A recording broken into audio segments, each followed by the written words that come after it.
चंद्रमा को देखकर कौन रोमांचित नहीं होता। उसके रोज बदलते आकार को देखकर किसे कौतुक नहीं होता। यद्यपि विज्ञान के पास उसकी कलाओं के सारे गणितीय सिद्धांत उपलब्ध हैं, किंतु उनको जानने और समझने के बाद भी मनुष्य विस्मित हुए बिना नहीं रहता। अब सोचिए कि क्या होता यदि चंद्रमा पर इंसानी बस्ती होती। क्या चंद्रमा पर रहने वालों को भी पृथ्वी का उदय और अस्त होना वैसा ही दिखता जैसे हमें पृथ्वी से चंद्रमा का दिखता है? अनेक लोग शायद विश्वास नहीं करें, किंतु चंद्रमा से पृथ्वी कहीं अधिक सुंदर दिखाई देती है। आज से लगभग 50 वर्ष पूर्व जब अपोलो मिशन के अंतरिक्ष यात्री ने चंद्रमा की कक्षा से उदित होती पृथ्वी का चित्र भेजा था, तो विश्व उस चित्र को देखकर पागल हो गया था।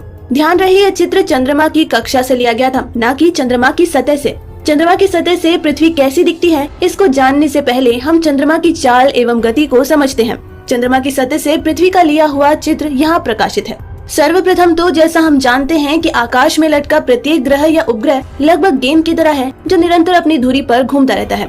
चंद्रमा भी अपनी धुरी पर घूमता है, साथ ही पृथ्वी की परिक्रमा करता है। किंतु इसके साथ विशेष बात यह है कि वह अपनी धुरी पर घूमने के बावजूद पृथ्वी की ओर सदैव अपना एक ही अर्धभाग रखता है। उसका पिछला हिस्सा पृथ्वीवासी कभी नहीं देख पाते।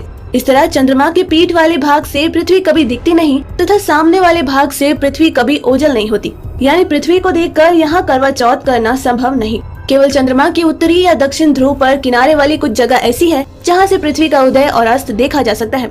ऐसा इसलिए कि चंद्रमा द्वारा लगाए जाने वाला पृथ्वी की परिक्रमा का पथ वृत्ताकार नहीं किंतु अंडाकार है। जब चंद्रमा अंडाकार मार्ग से मध्य में रहता है तब वह पृथ्वी के सबसे नजदीक रहता है।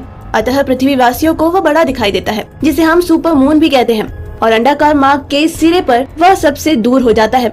जब वह पृथ्वी के नजदीक होता है तो ध्रुव के कुछ इलाकों से पृथ्वी दिखना बंद हो जाती है, वहीं दूर जाने पर वह दिखाई देने लगती है।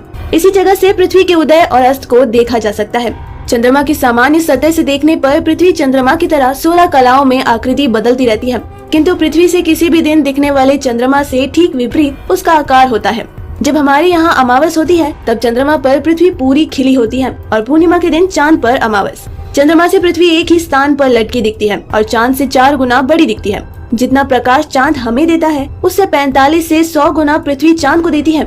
ऐसे अनेक रोचक तथ्य समझने को मिलते हैं जब आप चांद पर खड़े होकर पृथ्वी को निहार रहे हो। हाँ, यदि आप चांद पर प्लॉट खरीदने का सोच रहे हैं तो ध्यान रखें, आपका प्लॉट पृथ्वी की दिशा में हो, विपरीत दिशा में नहीं। अरे रुकिए, चांद पर खरीदने से पहले बृहस्पति पर नजर डालना मत भूलिए, जिस ग्रह के पास 60 से अधिक चंद्रमा है। पिछली शताब्दी तक माना जाता था कि बृहस्पति के पास मात्र 16 चंद्रमा है, लेकिन खोजों से इनकी संख्या निरंतर बढ़ती जा रही है। हाँ, यह भी ध्यान रखिए, यदि आप बृहस्पति पर बसना चाहते हैं तो करवा चौथ किस चांद के साथ करनी है, इसका निर्णय पहले ही ले लीजिए। तो दोस्तों, अगर आपको ये न्यूज पसंद आई तो लाइक और शेयर करें, साथ ही अपने व्यूज हमें कमेंट करके जरूर